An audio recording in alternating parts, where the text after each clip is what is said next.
تو حضرت خدیجۃ الکبریٰ رضی اللہ تعالیٰ عنہ کے سامنے جب حضور اقدس صلی اللہ علیہ وسلم نے اپنے پریشانی کو رکھا تو حضرت خدیجۃ الکبریٰ رضی اللہ تعالیٰ عنہ نے فرمایا کلا ہرگز نہیں، آپ بالکل فکر مت کریں، آپ پریشان ہو رہے ہیں بالکل پریشان نہ ہو، آپ الجھن میں ہیں تو الجھن میں نہ ہو، آپ فیوچر کی پریشانی کا ذکر کر رہے ہیں کہ میرے ساتھ کیا ہوگا، آپ بالکل بے فکر رہیں، کلا ہرگز نہیں، لا یحزنک اللہ یا لا یخزیک اللہ، اللہ تبارک و تعالیٰ تمہیں شرمندہ نہیں کرے گا، اللہ تبارک و تعالیٰ تمہیں حزین اور غمگین نہیں کرے گا۔ کیوں نہیں کرے گا؟ واللہ ما یخزیک اللہ ابدا، اب اس کی وجہ دیکھو، انک لتصل الرحم، آپ صلہ رحمی کا معاملہ کرتے ہیں۔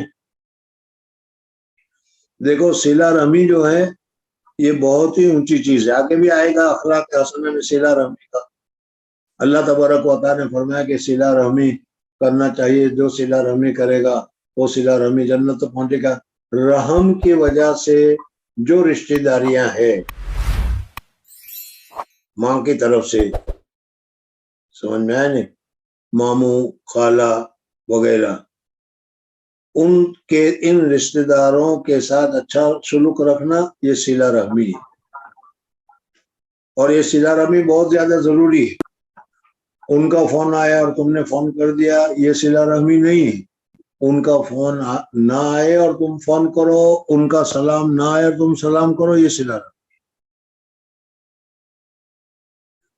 آدمی سب سے زیادہ کمزور صلہ رحمی میں پڑتا ہے، دوسروں کے ساتھ تو بہت ہی اچھی طریقے سے پیش آتا ہے، لیکن یہ صلہ رحمی کا جب مسئلہ آ جاتا ہے تو اس میں مشکل ہو جاتا ہے۔ بھائی بھائی کے ساتھ نہیں بولتا، بھائی بہن کے ساتھ نہیں بولتا، اور کیا ہے، خالہ کے ساتھ جھگڑا ہے، پھوپھی کے ساتھ جھگڑا ہے، ماموں کے ساتھ دشمنی ہے۔ آج کل کے معاشرے میں تم خود ہی دیکھ لو کہ یہ معاملہ بہت سخت ہے۔ اس کی جگہ پر حضور اقدس صلی اللہ علیہ وسلم کا عمل یا حضور اقدس صلی اللہ علیہ وسلم کا عمل کیا تھا؟ صلہ رحمی کرنے کا۔ اور صلہ رحمی میں سامنے والا کتنی تمہاری مخالفت کرے، کتنی تمہارے ساتھ دشمنی کرے، لیکن تمہاری طرف سے دشمنی نہ ہو، تمہاری طرف سے اس کے ساتھ بھلائی ہو، یہ ہے اصل میں صلہ رحمی۔ تو حضرت خدیجۃ الکبریٰ رضی اللہ تعالیٰ عنہ فرماتی ہیں انک لتصل الرحم، آپ صلہ رحمی کرتے ہیں، اقربا کے ساتھ، رشتہ داروں کے ساتھ اچھا سلوک کرنا، اچھا معاملہ کرنا، یہ صلہ رحمی۔ اور ابھی اسلام لانے سے پہلے حضور اقدس صلی اللہ علیہ وسلم کا جوانی کا جو زمانہ تھا، اس زمانے میں بھی حضور اقدس صلی اللہ علیہ وسلم رشتہ داروں کے ساتھ اچھے تعلق کرنے کا، رشتہ داری کو نبھانے کا بہت زیادہ معمول کیا کرتے تھے۔ اس لیے حضرت خدیجۃ الکبریٰ رضی اللہ تعالیٰ عنہ نے فرمایا انک لتصل الرحم۔ اور پھر اس کے بعد حضور اقدس صلی اللہ علیہ وسلم نے فرمایا وَتَحْمِلُ الْقَلْبَ، اور جو کمزور ہیں اس کمزوروں کا آپ خیال رکھتے ہیں، ان کی نصرت کرتے ہیں، مدد کرتے ہیں۔ اور یہ کمزوری قلیلیت یا یہ پیسے میں بھی ہو سکتا ہے، صحت میں بھی ہو سکتا ہے، دوسری معاملات میں بھی ہو سکتا ہے، یعنی ادنا درجے کے جو لوگ ہو یا ادنا درجے کی جو حالت ہو، آپ ہر ایک کی نصرت کرتے ہیں، مدد کرتے ہیں، غریبوں کا خیال رکھتے ہیں، غریبوں کی نصرت کرتے ہیں، غریبوں کی مدد کرتے ہیں وغیرہ۔ وَتَحْمِلُ الْقَلْبَ وَتُكْسِبُ الْمَعْدُومَ، اور جن کے پاس کچھ نہیں آپ ان کے لیے کمائی کرتے ہیں۔ آدمی کمائی کرتا ہے، نوکری کرتا ہے، پیسے کماتا ہے، پیسے جمع کرتا ہے، وہ اپنے لیے جمع کرتا ہے، لیکن آپ کے پاس جو پیسے آتے ہیں وہ آپ پیسے اپنے اوپر خرچ نہیں کرتے، اپنے گھر والوں کے اوپر خرچ نہیں کرتے، بلکہ جو لوگ معدوم ہیں، جن کے پاس پیسہ نہیں ہے، جن کے پاس کیا ہے مال نہیں ہے، جن کے پاس کپڑے نہیں ہے، جن کے پاس مکان نہیں ہے، آپ ان لوگوں کی نصرت کرتے ہیں، ان لوگوں کی مدد کرتے ہیں۔ تو کل اور چیز ہے، معدوم الگ چیز ہے۔